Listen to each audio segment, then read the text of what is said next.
tuloy-tuloy pa rin ang pasyal natin. Dito sa Australia, nasa Sydney pa rin ako. Dito sa bayan na kung tawagin ay Homebush. Dito po matatagpuan ang Sydney Olympic Park. At dyan sa likuran ko nakikita ninyo, yan po yung ANC Stadium. Diyan po ginanap ang marami sa mga kompetisyon noong taong 2000 kung kailan ginanap dito sa Sydney ang World Olympics. Teka, baka hinahanap ninyo yung partner kong si Joey. Teka nga, silipin natin kung sino ngayon ang kalambutsingan ni Joey De Leon dyan po sa Koala Park. Kung ang Pilipinas ay kilala sa pagkakaroon ng Philippine Eagle at Tarsier na exclusive lamang sa ating bansa, ang Australia may pinagmamalaki mga hayop na tanging matatagpuan lamang sa kanilang bansa. Ang kangaroo at ang koala. Okay, nandito tayo ngayon sa Koala Park, sa West Pennant Hills, Sydney, Australia. At kikilalanin nating mabuti. At sigurado ako marami kayong matututunan, mga kids, tungkol sa koala at sa mga kangaroo. Koalas sleep 18 to 20 hours during the day. 20 hours. And the most time they're awake is around midnight to early morning. The reason they sleep so much is because they're nocturnal. And Ang gabing hayop sila, they're nocturnal. Kaya sila ay natutulog di masyado. Now their lifespan is 12 to 15 years, right? And they weigh between 4.5 and 13 kilos. Isang malaking akala pala na ang koala ay isang bear. Bagkus kamag-anak ito ng mga kangaroo na kabilang sa pamilya ng marsupials. Ibig sabihin, ang kanilang anak ay nakalagay sa isang pouch. Do you call them babies also? We call them Joeys. Joey. Just like the kangaroo. Like the kangaroo. My name is Joey. Oh, hello, Joey. Nice to meet you. So the baby of the koala baby is also called a Joey. Joey, yes. At ang paborito nilang pagkain, ang dahon ng eucalyptus.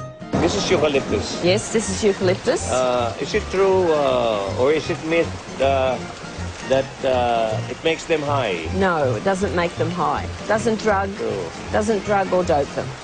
At alam niyo bang hindi rin mahilig uminom ng tubig ng mga koalas dahil ang dahon ng eucalyptus ang nagsisilbi nilang pagkain at inumin. Tipid, di ba?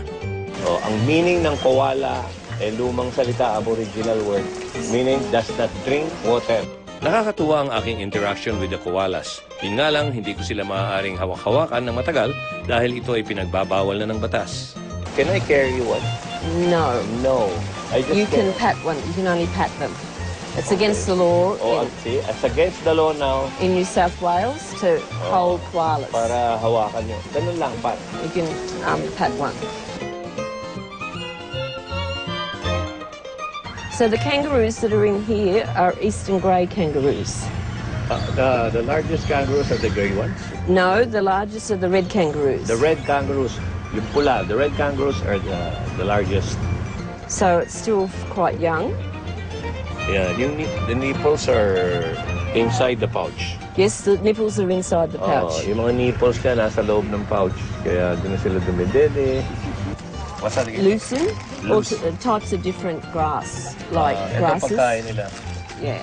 May ibang grass. Just put it in your hand. And ganyan mo lang. Yeah, and just go up to one. Hey. And they'll just eat it out of your hand. Yeah. Double, oh. This is what you call double feeding. Oh! Ayun, tingnan nyo, naninira, oh. Sana ay tularan natin ng mga Australians pagdating sa pangangalaga at pagprotekta ng mga hayop tulad ng kangaroo at ang koala na sa Australia lamang makikita. Bye-bye! I learned so much. Bye-bye, Denise. From UBI World TV in Sydney, Australia, we'd like to greet Mel and Joey happy 6th anniversary. More power. Happy 6th anniversary, Mel and Joey! More power! God bless and mabuhay from Sydney. Mel and Joey, happy 6th year anniversary.